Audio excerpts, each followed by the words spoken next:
So, good evening, everybody. Hi, everyone. Welcome to the Dutch Three Principles Café. And nice to see you all here. And today we have a special guest with us, Marina Galan. And she's joining us from all the way from Mexico. Así que bienvenida, Marina. Gracias. Habla bien un poquito español, pero today we are talking in English. Yes, And we are. Marina will also be one of our speakers at the conference in June here in the Netherlands. And we are really happy that you will come to Nijmegen and share your insights live on the main stage over there. And just to say, we already sold 100 tickets. So there are only 25 tickets left. So no pressure, but today Marina will talk with us about two topics, and that might seem a bit opposite, but they fit perfectly together. And first, we are going to talk about world politics. And there is a lot happening in the world right now: Ukraine, Venezuela, Greenland. Marina is living in Mexico, and I heard that Trump has also thoughts about your country, Marina.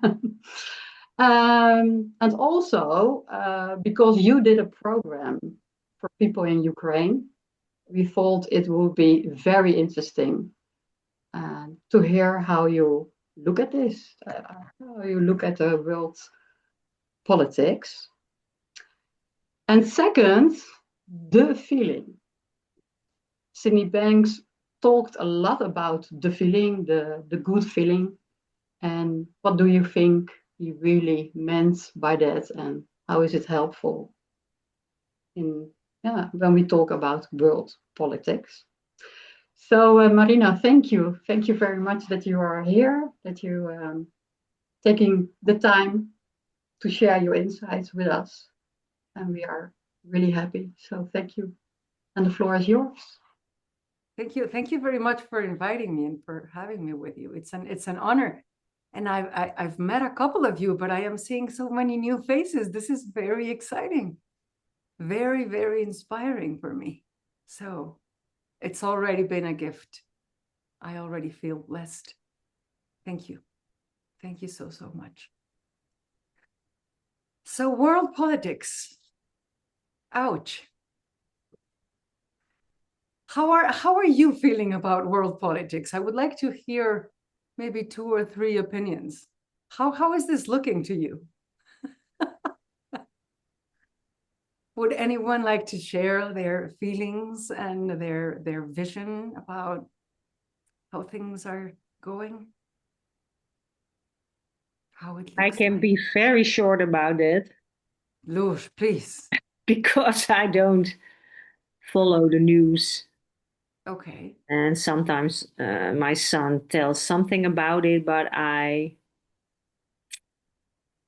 maybe it sounds a little bit, no, I'm not interested. Okay. Yeah. Good. Yeah. That's a valid point of view, of course. Absolutely. Thank you, Loes. Yeah. I think Anyone the else? world needs more of this understanding very soon. I would agree with that. Mm. It seems to me that the way the world works is it's not it is sometimes pendular, but it is pendular at the same time. So the more darkness there is, the more possibility for light there is, and vice versa. Mm-hmm. No, and so we are left with a polarized momentum in which we need to decide whether we go one way or another, right? And see where we are going to put our attention, which would be the same as to say, what are we going to feed? What are we going to feed ourselves with? And what are we going to feed the world with? Because it's the same thing in the end. Whatever we bring to ourselves, we bring to the world, and vice versa. But I agree with you. There is a desperate need of this understanding right now. Anyone else would like to say something?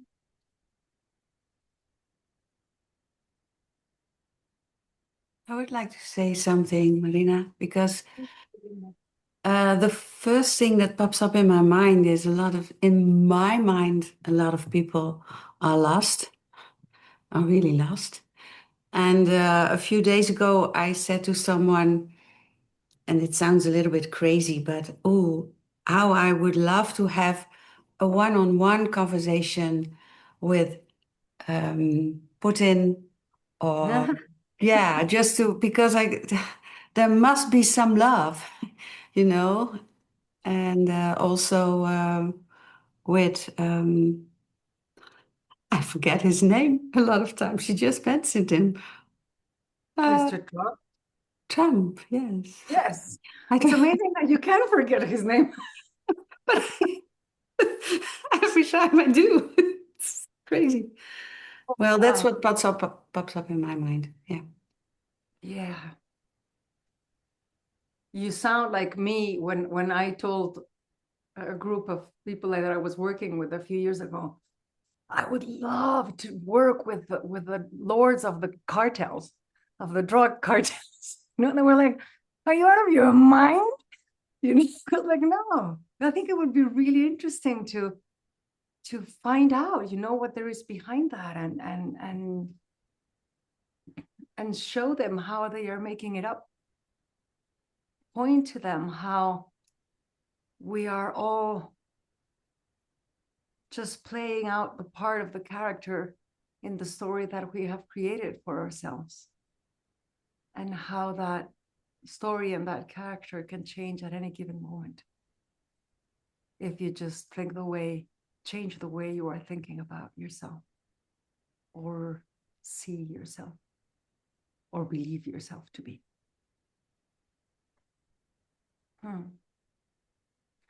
Well, most of the people that I talk to about news, about what is happening in the world, most people have a sense of both dread and urgency. You know, so it looks like, oh my God, what is going on? You know, like we are on the verge of something big happening, something major changing. And dread, because all the leaders seem to have gone insane, right? And so it's like, what are we doing? Who are we in the hands of? You know, who are the people in power? How did they get there? Did we put them there?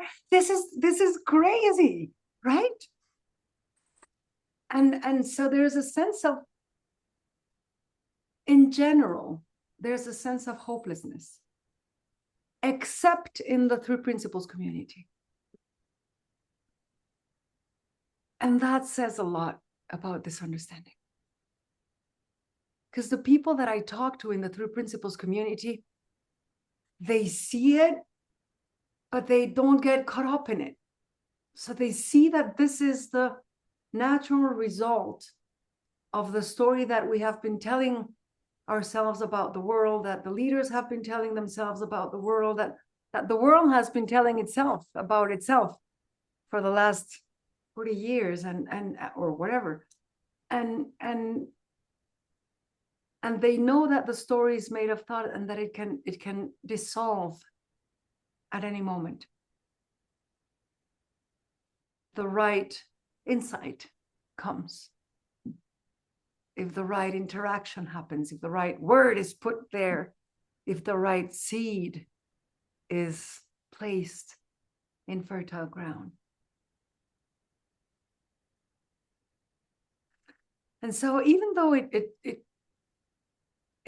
does look like a crazy circus, you know, like, wow, these are like ants on LSD and cocaine at the same time, doing a shit show of the world, and we have to abide by them. We know it's not true, and we know that we don't have to abide by them. And we know that we get to create our own reality and our own experience and our own circumstances by bringing something else into the world, an alternative reality, an alternative option for people. For me, it has been very similar to what I saw happening during the pandemic. You know, it was the pandemic, and everybody was saying, oh, but we were not expecting this.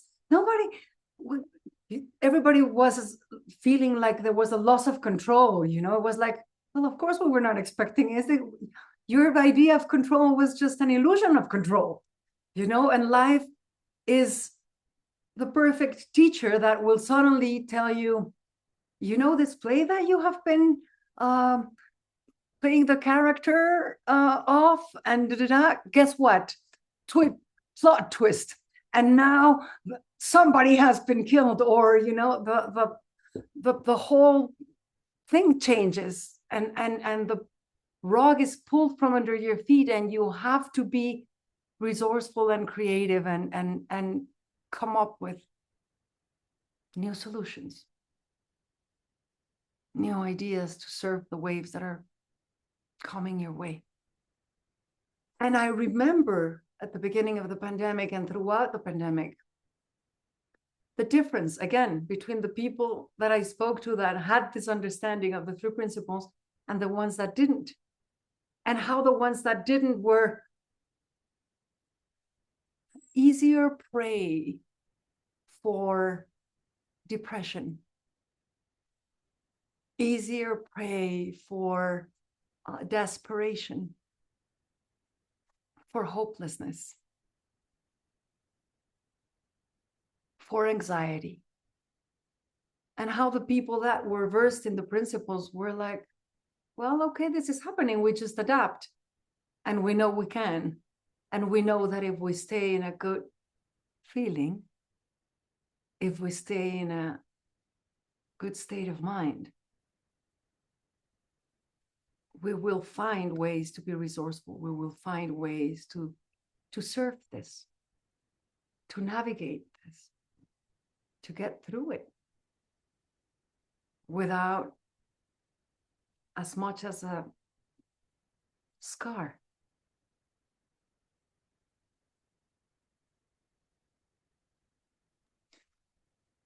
And I think this is true. So I think this is true everywhere and with everything. Because yes, we can speak about when I go work with the refugees of war of Ukraine and their circumstances. But what I see is that for them, that looks really big in that moment. Just the same as the woman that I was talking to last night is seeing her problems with her two teenage daughters as the one big problem in her life right now. It's as big there as it is here. You see? Because in each of their experiences, that is their world falling apart right now. That is their script falling apart. That is their expectations crumbling. That is what they were expecting to remain disappearing. That is chaos and loss and confusion and feeling inadequate to deal with it.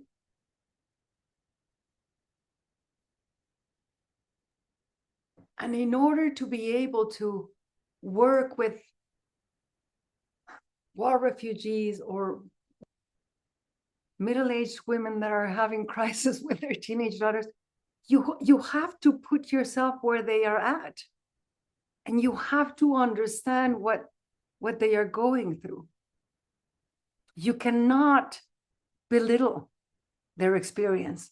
Oh, come on, how can you be worried about your 15-year-old? If look at the world, look at Trump and Macron and Putin, you know, like, you can't.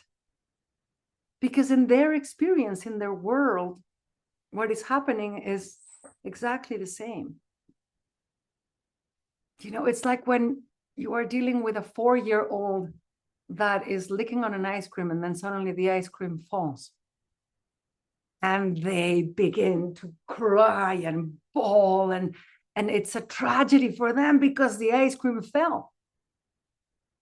And it's very easy for us as adults to say, oh, come on, it's just an ice cream, don't worry about it. But for them, it is the loss of everything right then and there. They have lost the one thing they had. You know, just like when you lose a partner or you lose the job that had given you all the status in the world for the last 20 years, or you lose your home, or you lose your finances.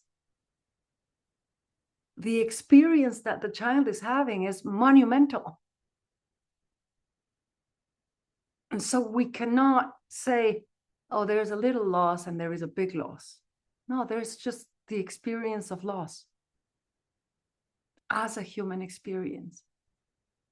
There is the experience of hopelessness as a human experience, not a little hopelessness or a big hopelessness. There is the experience of confusion and fear. It doesn't matter if it's this much or that much fear. I was talking to someone not long ago who they say their house is haunted, you know, and so then when they hear a noise in the middle of the night or the stereo turns on, the level of fear they experience is similar to the level of fear that the war refugees experience when they hear the alarm blast off in the middle of the night or a bomb fall. You see, like, the experience takes over all of you, all of your consciousness.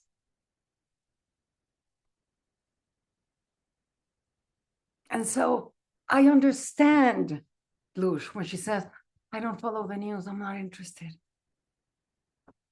I don't follow the news, Lush. I stopped being interested in the news years ago. But my kids do follow the news, you know, and they are in social media and all these things. And so every time they come through the door, we have conversations about Trump and about he's now invading Venezuela, and he says that Cuba is next, and then Mexico, and he's threatening to come. And yeah, the narrative sips through, unfiltered. It just keeps coming and keeps coming and keeps coming.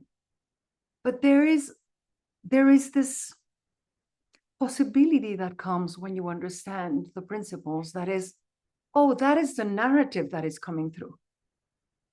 That is not necessarily the reality. That's exactly what my son said today to me. Yes. He was watching Trump, and he asked me if I want to watch. I said, no, I don't watch Trump. And then he said, Mom, you mustn't believe all the stories about him.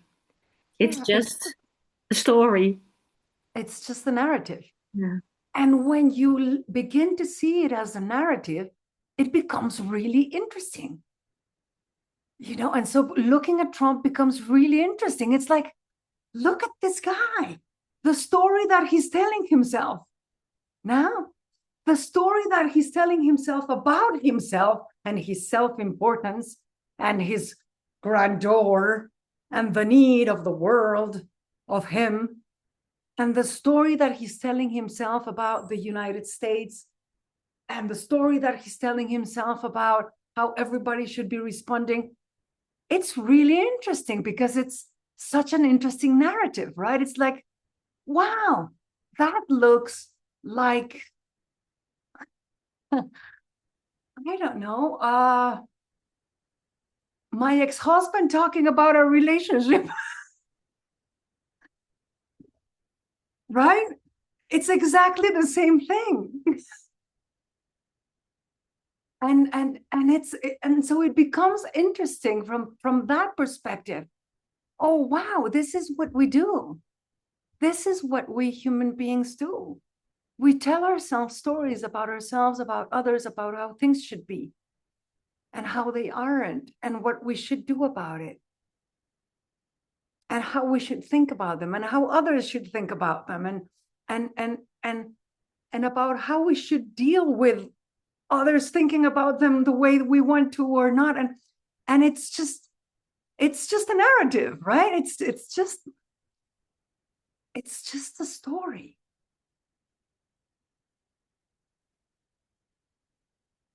And stories for me are like balloons, and they grow, and then you put some air out of it and they grow smaller, and then it doesn't matter how big or how small they are, the second you put a pin through them, they're gone. They're gone. It disappears. Now, here's the thing. What is that pin that can break through any story? What is it that makes people change? That allows people to get rid of their stories? Lush, you've unmuted yourself. You have something to say. I think love is the answer. Love. Okay. Yes. And seeing that it's all thought. That's That. Yeah. Because you see, I have tried, and I am sure many of you have tried. Please let me know. I have tried loving someone enough to change them. Ah, yes, Maya. And Mia and Yvonne, you're all laughing. It's like, yes, I will love you so much that you will change for me. And so, yes, love, but not love as a human exercise, but love as truth. So when you say, seeing that it is thought, that is truth. Every single time we see a glimpse of truth, we are transformed. A story in us dissolves. A misunderstanding in us disappears.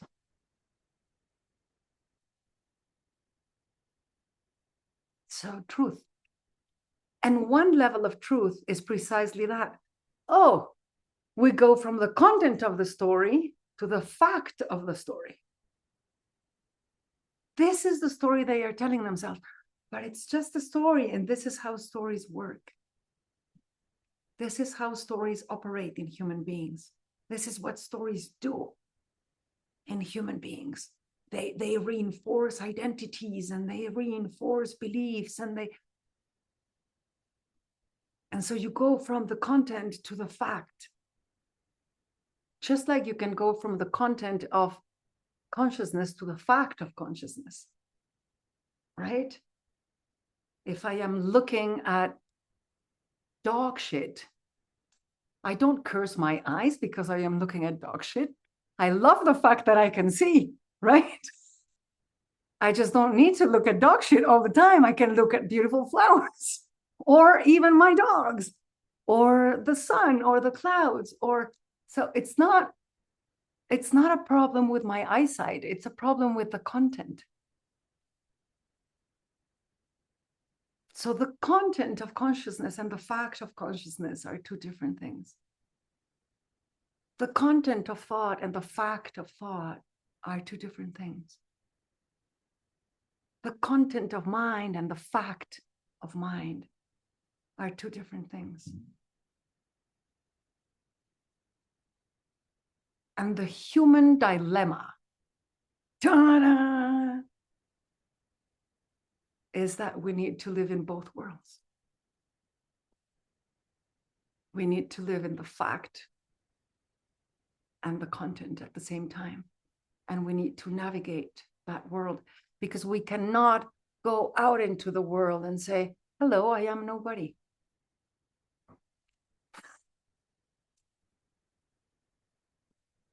A pleasure to meet you, another nobody. So you see, we have to bring a story. You know, even that Emily Dickinson poem that says, I am nobody, who are you? Are you nobody too? And then the next sentence is, oh, so there's two of us. Shh, don't tell. They will advertise, you know. You see how she fell into the story right away? Oh, are you nobody too? Then there's two of us. Don't tell. And so we need to live in the form, but we need to remember the formless. Because the formless is the creative power and the pure potential. And so whenever the form begins to feel uncomfortable, too small, too heavy, we can just drop that form and go back to the formless and create something completely different. It's a shame that the politicians don't know that, you know, like you can just drop the story right now. You can just drop it, it doesn't matter. No, but we are all attached to our stories. And boy, if we, you know, civilians, simple civilians, nobodies get attached to our stories. Imagine the level of attachment that politicians have to their stories about themselves and their countries and their power and their job in the world, their role in history. I get attached to my story, right? And I get attached to all of my stories. And I want to be seen as the good guy in every single one of them. You know, I was having a conversation with one of my kids a few months ago. And I don't even remember what it was about. It was about something else. But just in passing, as he very nonchalantly, he said, but because my brothers and I grew up with an emotionally manipulative mother, we don't fall for the manipulations of our friends and our girlfriends. And he was talking about the way they operate with their girls, with their friends and their girlfriends. But in passing, he mentioned, but because we grew up with an emotionally manipulative mother, we don't fall so easily. And that is fantastic because, and I was like, what do you mean an emotionally manipulative mother? But I knew the conversation was not about that. So I had to let that pass. And we had to finish the conversation that we were having. And I had to let a couple of days go by. Days in which, of course, at night I was mortified, saying, was I a manipulative father? What did I do? How can they believe that about me? Do all the three of them believe that, or is it just him? And so a couple of days after that, I had to go back to him and tell him, hey, remember that conversation we had the other day in which you mentioned this thing? Is that true? And he looks at me and he says, of course it's true. My brothers and I discuss it all the time. And I'm like, what? Why? How on earth did you come up with the fact that I am an emotionally manipulative mother? And he told me the story of why. And I could see from his perspective how it could look that way. And then I had two choices. I could either get really upset at them and defend myself and say, that was not manipulation because I need to explain to you. You need to understand. You need to see through this story you are creating of me. Or I could just laugh at myself, at them, at the story they had created. And I started laughing. And I said, man, you guys are so out to lunch, like you didn't understand anything. But hey, I am glad that story that you told yourselves has allowed you to not be easy prey for peer pressure and manipulative girlfriends. I am glad it worked out that way. And then he got curious and he started asking, well, what do you mean you were not? How do you see it? And then we had a beautiful conversation about that. And then he saw through it and was like, oh, wow, we really made that story up. And I asked him, are you going to tell your brothers? And he said, no, it's way too much fun watching them believe that you were a manipulative mother. And here we are. But it's the same thing in a worldwide scale. You see? But here comes the good feeling. Because if I had taken that personally in that moment, and I would have believed that bad feeling that I was having in that moment, and I had jumped to defend myself from ego, I would not have been acting from the best possibility of me.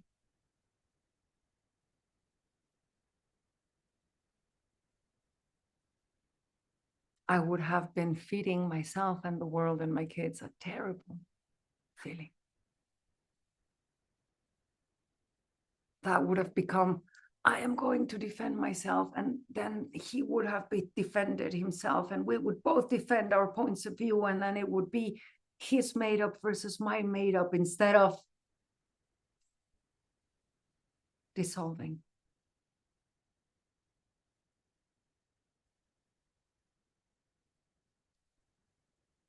And here is where we must recognize that solving a problem and dissolving a problem are two different things.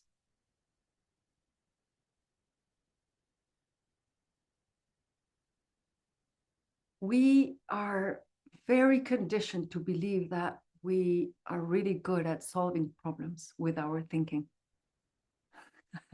especially our bad thinking, our bad stories. We think that thinking about them will get rid of them. Right? We are having a bad experience and we want to think about it enough so that it will go away. And we fail to see that that's not how it works.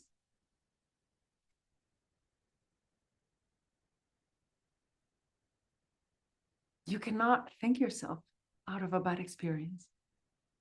You cannot think yourself out of bad thinking.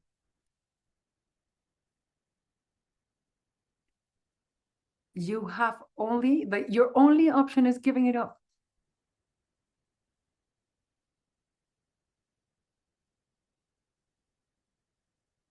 And then it gets dissolved as soon as you give it up. When you give up a story, it gets dissolved.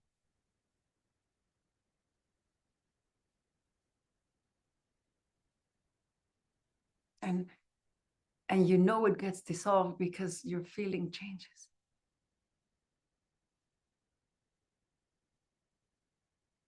Sometimes we don't even know how it gets dissolved. You just know because your feeling changed towards someone.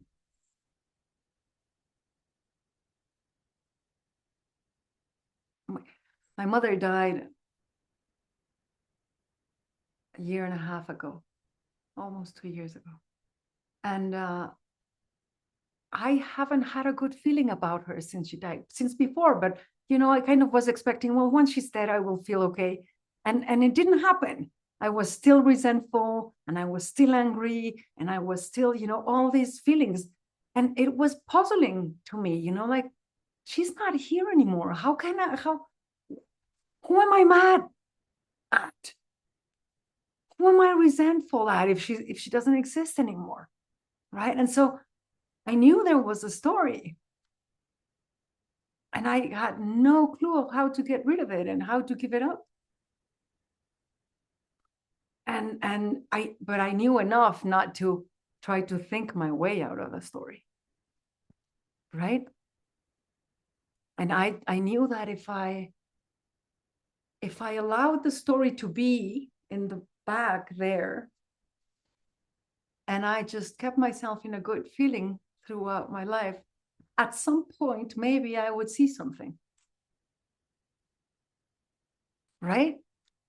And because it was my mother, and because the story was so big and so grand, I always imagined that if I ever saw something, it would be big and grand, and it would be like a big boom, you know? Boy, was I wrong. In the last days of December, I was on the beach in Acapulco with my kids and some friends, having some family time. And I woke up one morning and I had this thought. Oh, even though my mother told me that I should be A, B, C, and that I should act A, B, C, she acted M and O and was M and O. And I have been acting M and O, and she resented me for it. Isn't that interesting? Wow. And that was it. Now, when I was having the thought, I didn't immediately felt a change in my feeling. You know, I just got up and went about my day. But I realized the next time I thought about my mother, I wasn't feeling resentful anymore. And I was like, huh, that has never happened before. You know, and then I went about my day. And then the next time I thought about my mother, I wasn't angry anymore. I was like, wow, what is that about? And now suddenly I don't have any resentment against my mother anymore after years and years and years, just because I saw A, B, C, M, and O. On a December morning when I woke up and I said, huh, isn't that interesting? And that was it. That was enough.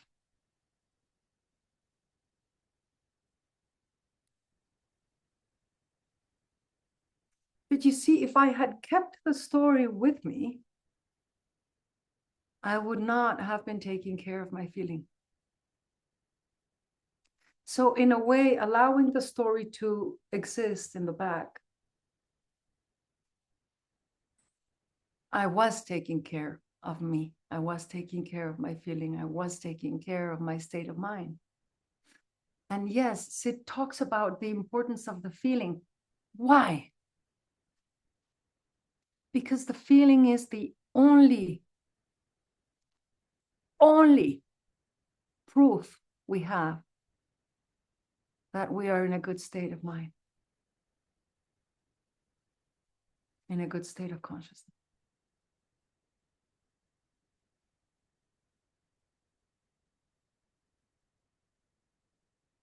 So if you are in a good feeling, you can trust your system. You can trust whatever your mind brings, whatever occurs to you to do, whatever occurs to you to say. You can trust that because it will bring that good feeling with it into the world.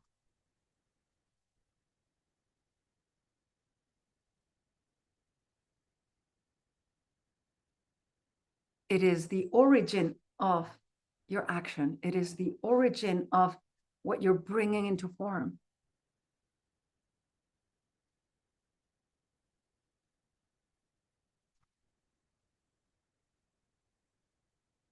Do you see?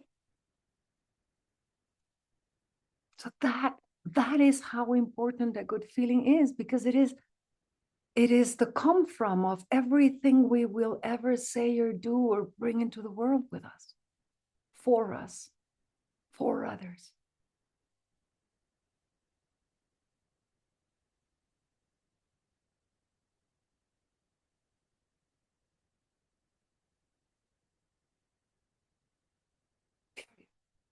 That's it. If it comes with a good feeling, set it free.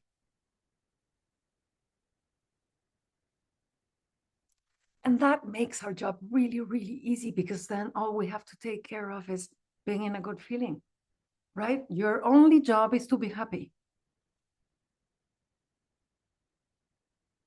regardless of circumstance. That's it. Whatever you have to do. But my circumstances, but what happened, but this guy doesn't love me. Yeah. How are you going to be happy with that? whatever you have to do. Because it all boils down to one very simple thing.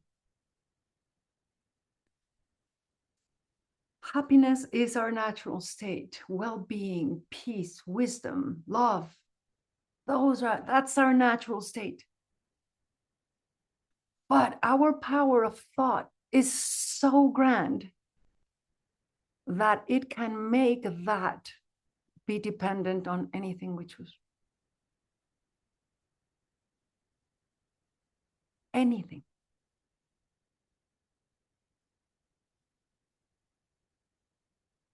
From Trump's decisions to the weather to the way my sheets smelled when they came out of the washing machine to the way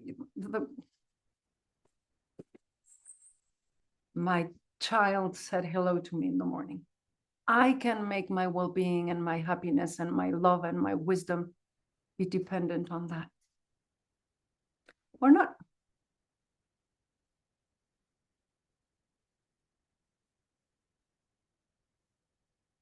We so innocently give it away.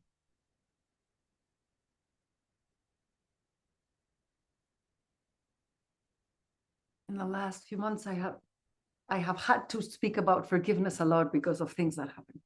And I have found so many people saying, but I don't want to forgive. I want justice. I don't want to forgive. And it's like, you don't have a clue of what you're saying. What you are saying is, I don't want to be happy.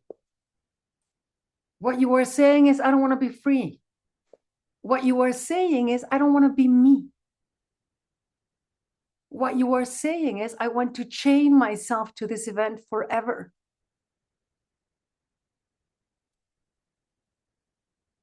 Why would you do that?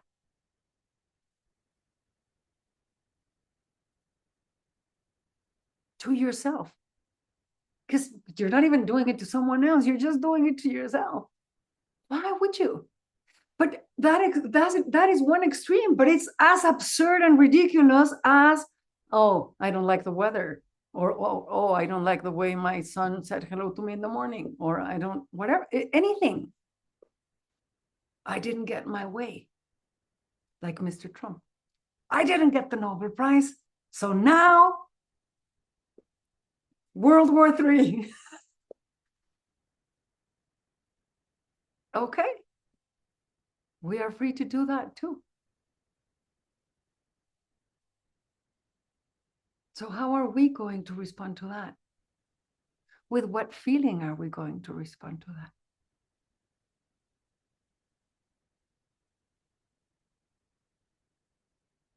What are we going to bring into the world given that?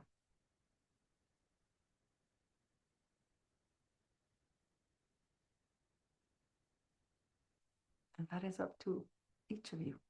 And I just realized that I have spoken for 45 minutes. I am so sorry. Please, please. Where are you? What are you seeing? Hello? Hello? Is this making any sense? Should we start over? Am I crazy and off to lunch? Should I confine myself to a mental facility or maybe join the Davos conference? I don't know. What are you hearing?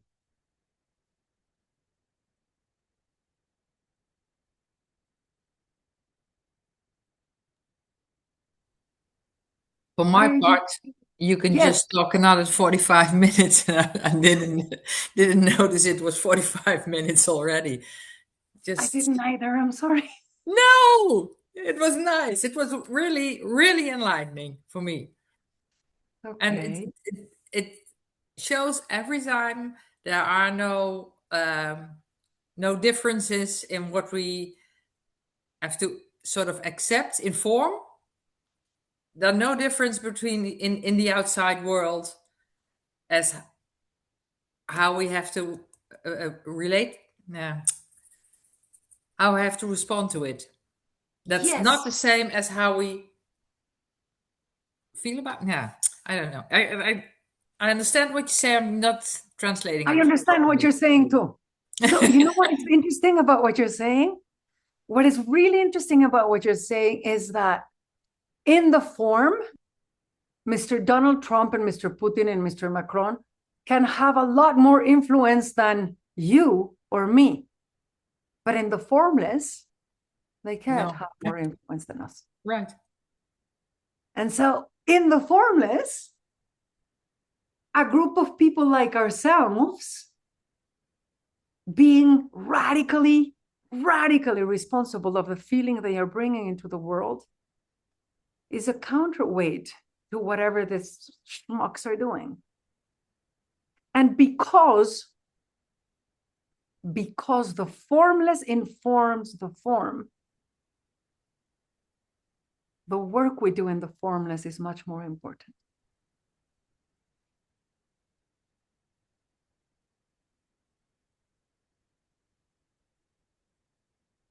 Thank you. There is no hopelessness. Because the formless informs the form. And so the more people are in the formless taking care of the feeling, we must reach a critical mass that will bring a turning point to the whole thing. Right? And so given that there is guidance in every human being, right? And we are slowly, because we are slow learners, we are slowly learning the consequences of thought. But because there is guidance, reaching ultimate peace and enlightenment for humanity is inevitable.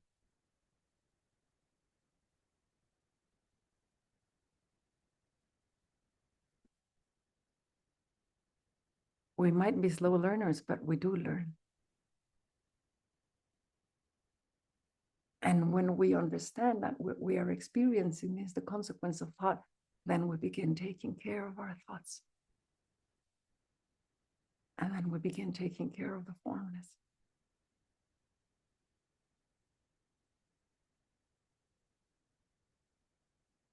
And so your agency in the formless is huge.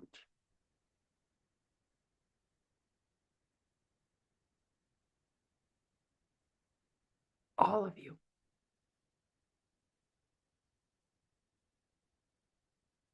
Don't fall for hopelessness. You have way more important things to do. By being happy. Ta-da. Thank you, Dion.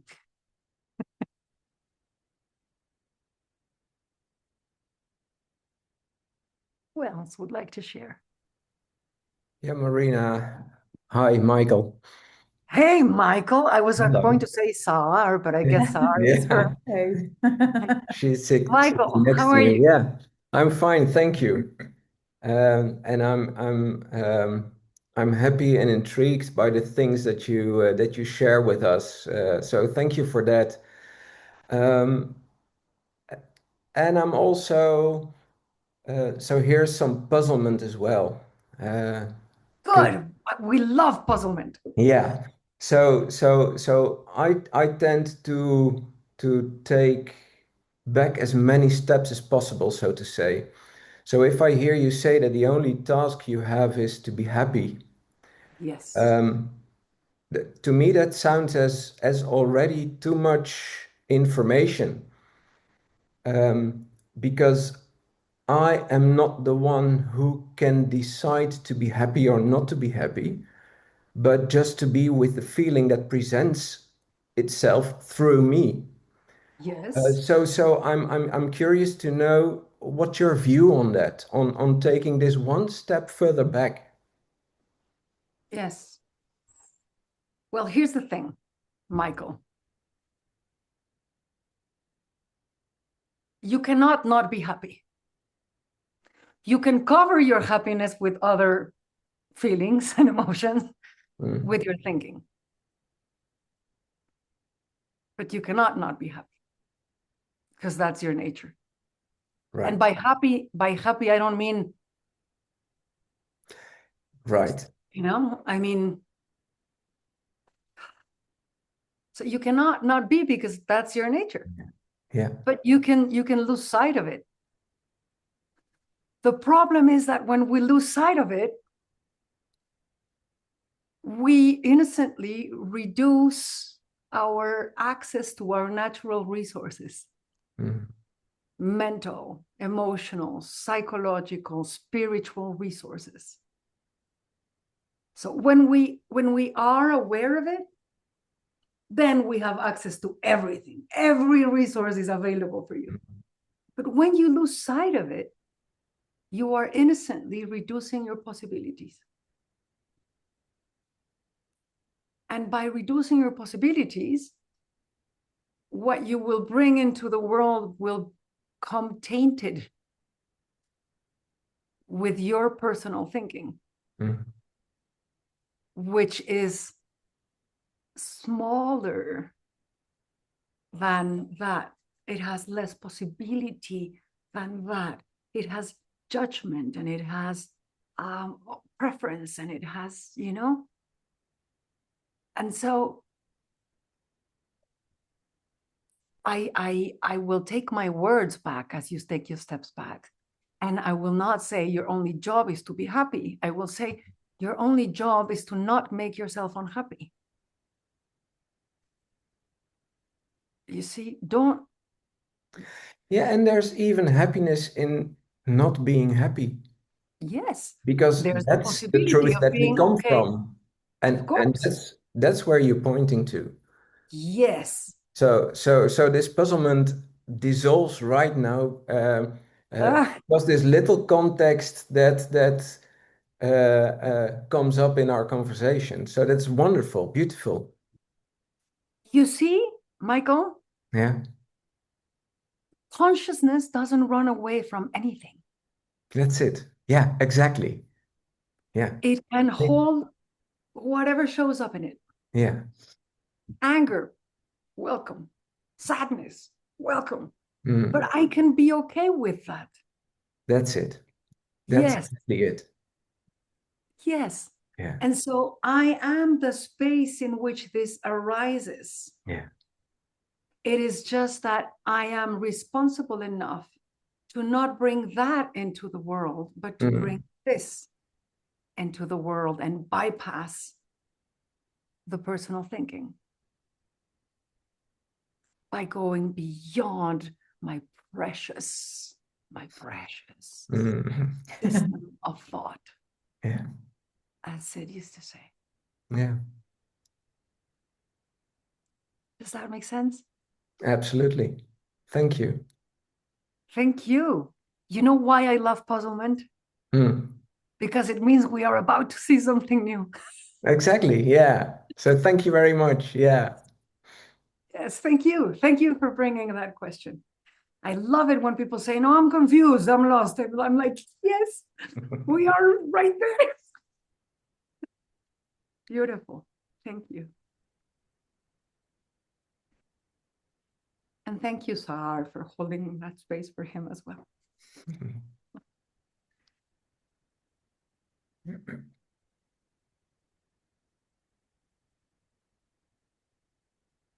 God, you're all so beautiful.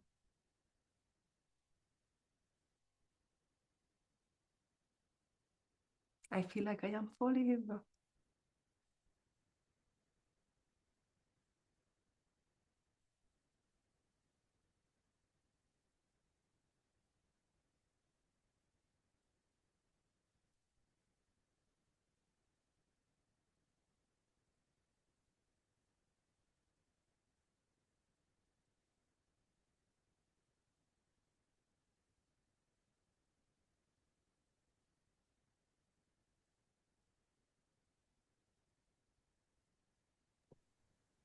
The dog is also happy. I see, Corinne. And the cat was also happy. I was seeing the cat's tail. Yes.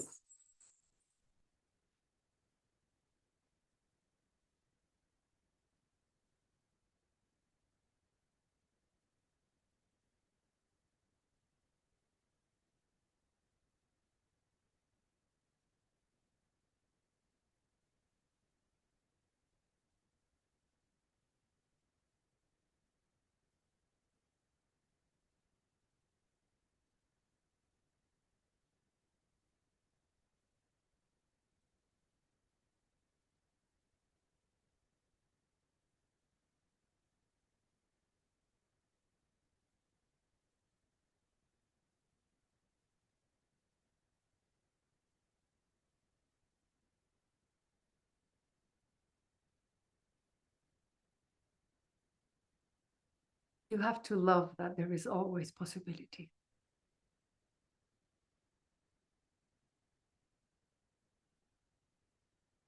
It's endless.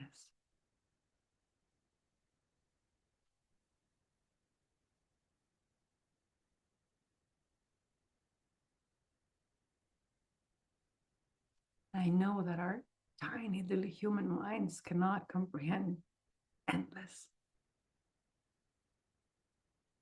cannot comprehend eternity.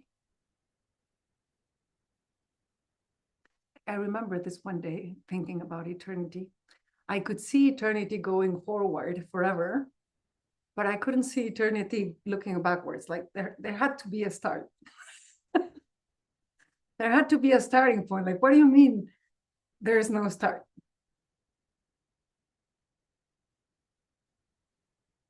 And I was walking in the fields and I was, playing with these thoughts, and then it hit me. Oh, eternity is outside of time. It cannot be understood in time.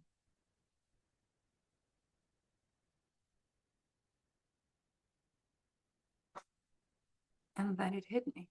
Oh, this moment is outside of time. It's the only thing that exists because there is no past and there is no future. And so the present moment is outside of time. So this is eternity. How cool is that? Right? How cool is that? And so when I think about possibility in terms of endless, I'm like, I know my mind can't understand it.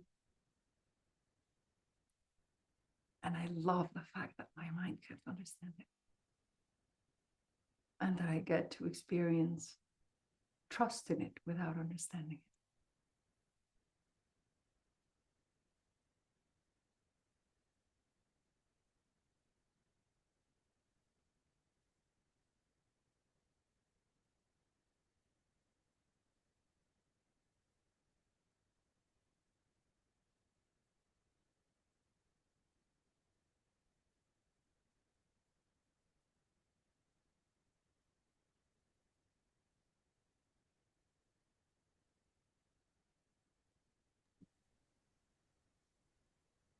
I am really looking forward to hang in eternity with you in June. Yes, me too. Who is going to be there? Are you guys going to be there? Yes. Put your hands up. Ah, that's fantastic. That's fantastic. Peter, why is your hand up? Are you not going to be there? So yeah, I'm sorry. I'm really new here. So I think I'm gonna be there, but yeah. You have to be there. I have to. Just You have to come. be there. Okay, Especially if you're very new here and there are only 20 tickets left. Yeah, here. no, that's a fair point. Yeah. Okay. Yeah. Marina is not the only one. We have more speakers here. You can see them. We have more than 12 speakers. 2 days. Awesome. Yeah. So you can see here also the link to when you can buy a ticket when you want to come. So. And there is a surprise act. Do you see that at the bottom here?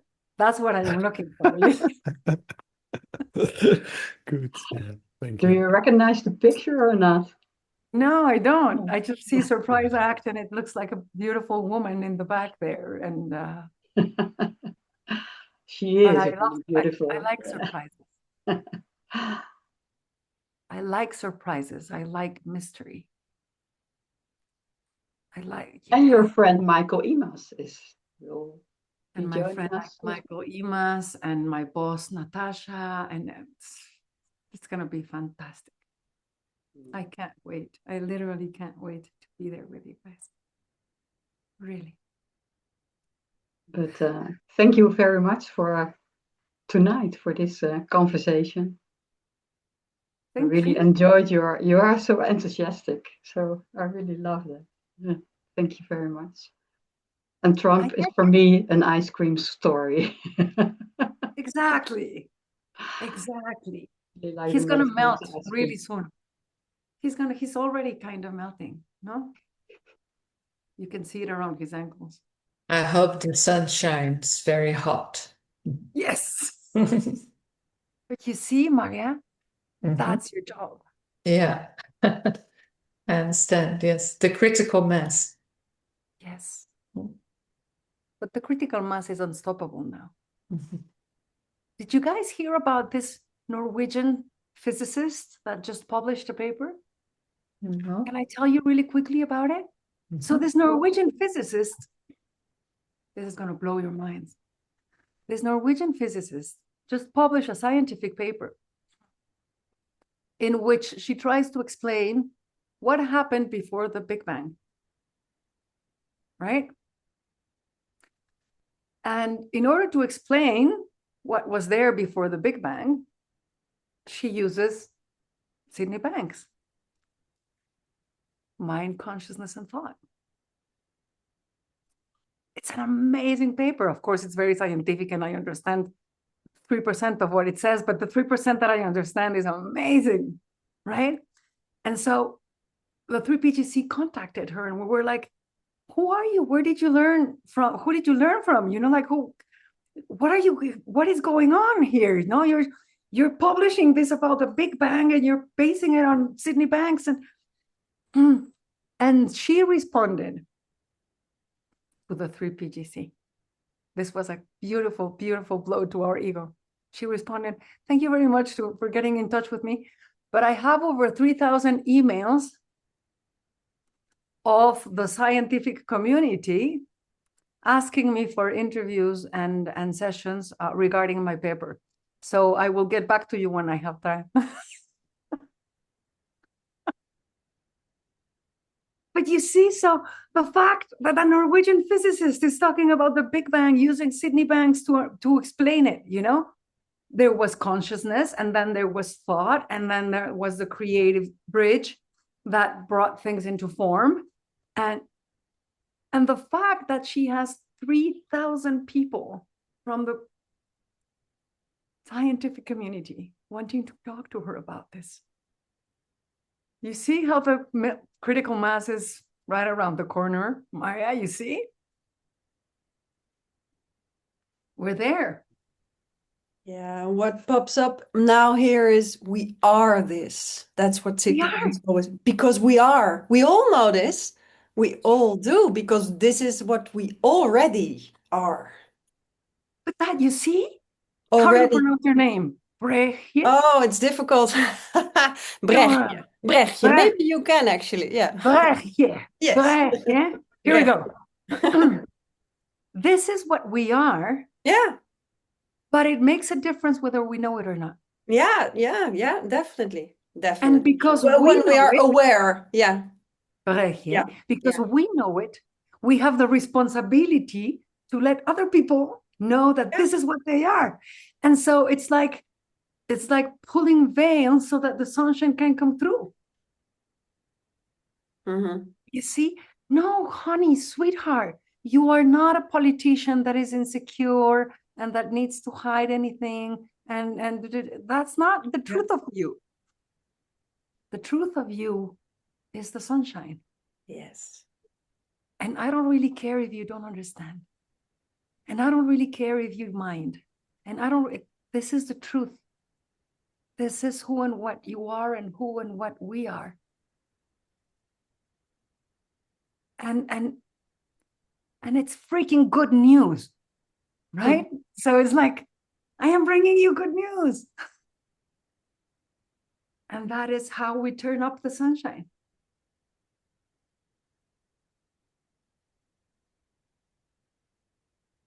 It's inevitable.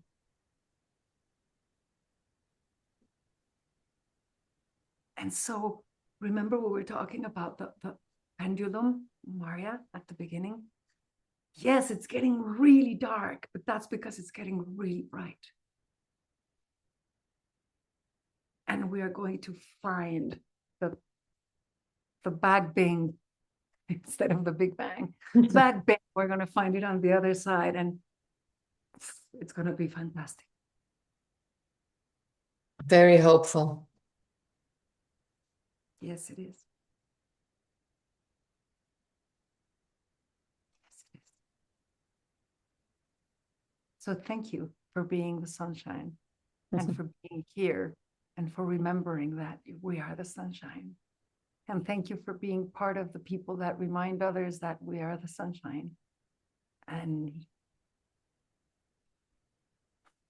you guys are changing the world.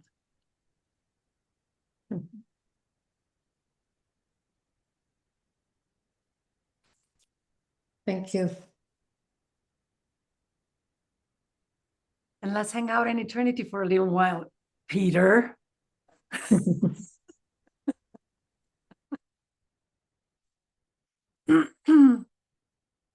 I will see you all soon. In the meantime, keep shining. That's all you need to do. Michael, keep shining.